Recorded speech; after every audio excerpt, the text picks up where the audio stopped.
Tonight, 3 men are being held at the Sedgwick County Jail in connection with the plot to attack a western Kansas Muslim community. Those men, who claim to be part of a small militia group, said that they hope that their deadly attack would, quote, inspire other groups to wake people up. The disturbing announcement was made at the U.S. Attorney's office in downtown Wichita. Many Kansans may find it as startling as I have that such things could happen here. Acting U.S. Attorney Tom Beal gave details on the FBI's investigation that centers around these 3 men, Curtis Allen, Gavin Wright, and Patrick Stein.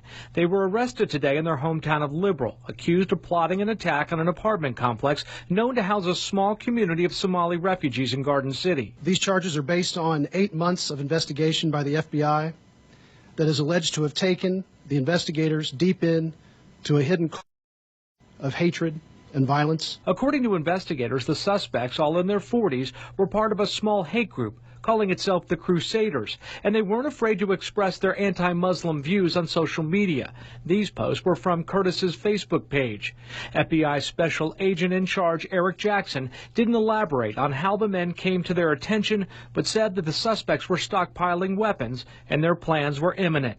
These individuals had desire, the means, and the capabilities, and were committed to carrying out this act of domestic terrorism. According to the FBI, the men had planned to target churches, public officials, and landlords, anyone who tried to help or support the Somali Muslims. They finally decided on this apartment complex in Garden City, just 70 miles east of Liberal. Their plan was to park 4 vehicles filled with explosives at each corner of the apartment complex and simultaneously detonate the bombs, causing one large and deadly explosion. The date, November 9th, 1 day after the presidential election. Tonight, the men are being held in the Sedgwick County Jail. If found guilty on domestic terrorism charges, they could face life in federal prison.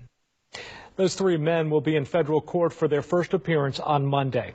Well, this isn't the first incident targeting Somali Muslims. Earlier this year, 2 Kansas men were charged with federal hate crimes. 31-year-old Omar Martinez and 24-year-old Armando Sotelo.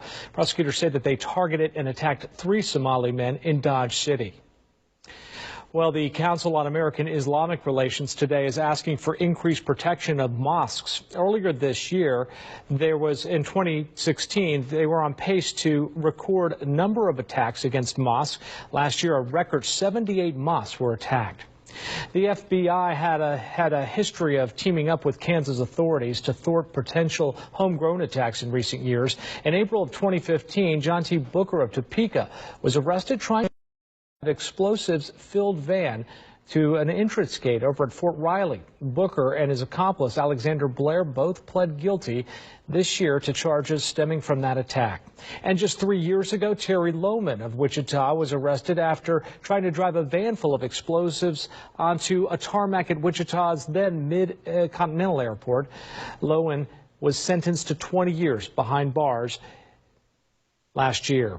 He might be asking why Somali refugees are coming to the U.S. Well, in the past 2 decades, famine and war has raged in their homeland. Bombings and fighting is a constant in their country.